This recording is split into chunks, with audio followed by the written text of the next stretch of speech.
संचार के बारे में जैसे मैंने बताया कि संचार अपने विचार और अपने भावों को व्यक्त करना कहलाता है।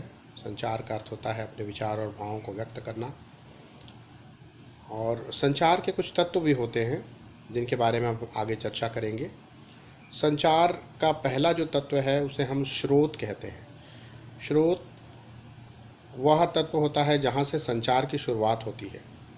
जैसे यदि मुझे किताब चाहिए तो मैं उसका स्रोत होऊंगा क्योंकि मुझे किताब चाहिए। और दूसरा जो तत्व है वो होगा एनकोडिंग।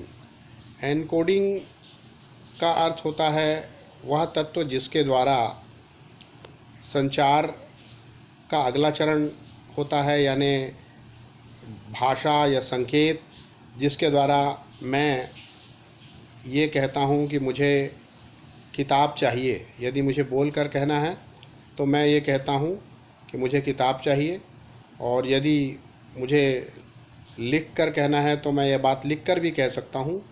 तो जब मैं एनकोडिंग करता हूँ किसी भाषा के सहारे, लिखित रूप से, मौखिक रूप से या अमौखिक रूप से, संकेत के रूप में, तो जो तैयार होता है अगला तत्व वो होता है संदेश, जिसे हम मैसेज भी कहते हैं।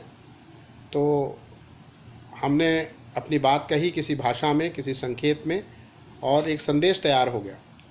इस संदेश के बाद अगला जो तत्व होता है संचार के लिए वो होता है माध्यम।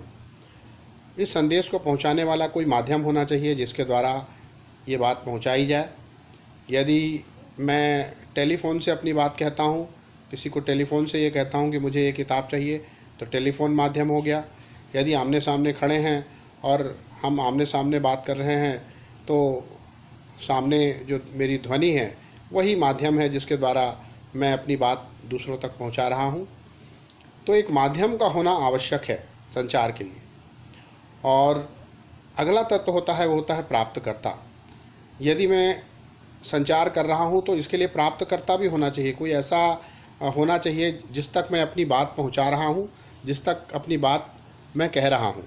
तो जिसको मैं अपनी बात कह रहा हूं वही होगा प्राप्तकर्ता। और प्राप्तकर्ता उस संदेश को प्राप्त करने के बाद जो अपनी प्रतिक्रिया व्यक्त करता है उसी को फीडबैक कहा जाता है। अगला जो तत्व है जो महत्वपूर्ण होता है वो होता है फीडबैक। जिस व्यक्ति को मैंने कहा कि मुझे ये किताब चाहिए, वो मुझे बताएगा कि वह किताब उसके पास है या नहीं। तो इस तरह से फीडबैक जो है आखिरी तत्व होगा। और इसके बाद फिर एक और तत्व होता है जो बड़ा महत्वपूर्ण है, और वो है शोर। शोर जो है वो वास्तव में स्रोत और प्राप्तकर्ता इसके बीच का बाधक तत्व है। एक ऐसा तत्व होता है जिसके कारण जब संचार में बाधा आती है, संचार ठीक तरह से नहीं हो पाता, तो उसको हम कहते हैं शोर। शोर या इसको हम नॉइज़ कहते हैं। जैसे यदि मैंने जो बात कहा कि मुझे ये किताब चाहिए, और वो किताब कौन सी किताब चाहिए ये बात अगर मैंने अपने संदेश में ठीक ढंग से नहीं लिखा है और आपने नहीं समझा, तो ये एक नॉइज़ या शोर कहलाएगा।